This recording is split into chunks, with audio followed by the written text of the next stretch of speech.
దాదా సాహెబ్ ఫాల్కే సినీ ఇండస్ట్రీలోని ప్రముఖులకు ఇచ్చే అవార్డు. అయితే ఈ అవార్డు ఇవ్వడం వెనుక ఎంతో చరిత్ర ఉంది. ప్రముఖుడు దాదా సాహెబ్ ఫాల్కే జీవిత కథపై ఇప్పుడు బయోపిక్ తీస్తున్నారనే వార్త గత కొన్నాళ్లుగా సోషల్ మీడియాలో బాగా వినిపిస్తోంది. అయితే ఈ బయోపిక్ కోసం 2 టీమ్స్ పోటీ పడుతున్నట్టు తెలుస్తోంది.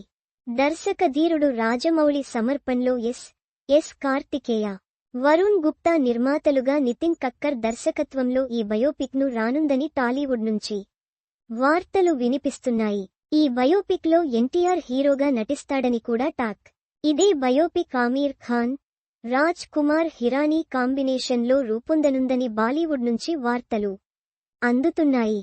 అయితే ఈ 2 టీమ్స్లో ఈ బయోపిక్ ఎవరు తీస్తారనే విషయంపై ఇప్పుడు స్పష్టత వచ్చింది. దాదా సాహెబ్ ఫాల్కే మనవడు చంద్రశేఖర్ శ్రీకృష్ణ రీసెంట్గా ఈ విషయంపై మాట్లాడి క్లారిటీ ఇచ్చారు.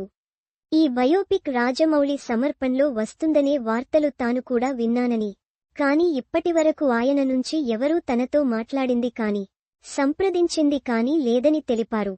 ఆమీర్, రాజ్ కుమార్ హిరానీ టీం తమతో ఎన్నోసార్లు డిస్కషన్స్ చేసిందని, వారు ఈ బయోపిక్ ను చేయాలనుకుని ముందుకు రావడం తనకెంతో ఆశ్చర్యాన్ని కలిగించిందని, గత 3 ఏళ్లుగా వాళ్ల అసిస్టెంట్ ప్రొడ్యూసర్ తనకు కాంటాక్ట్ లోనే ఉంటూ ఎన్నోసార్లు కలిసి వివరాలన్నీ తెలుసుకున్నారని, రాజ్ కుమార్ టీం చాలా సిన్సియర్ గా వర్క్ చేస్తుండటంతో ఈ బయోపిక్ విషయంలో ఎలాంటి అభ్యంతరాలు చెప్పలేదని చంద్రశేఖర్ శ్రీకృష్ణ అన్నారు.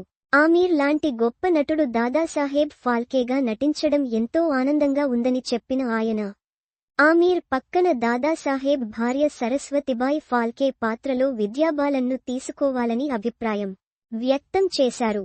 ఆయన మాటల్ని బట్టి చూస్తుంటే ఈ సినిమాకు సంబంధించిన స్క్రిప్ట్ వర్క్ సుమారు 4 ఏళ్లుగా జరుగుతుందని అర్థమవుతుంది. అక్టోబర్ నుంచి ఈ సినిమా షూటింగ్ మొదలవుతుందని బాలీవుడ్లోని ప్రముఖులు అంటున్నారు.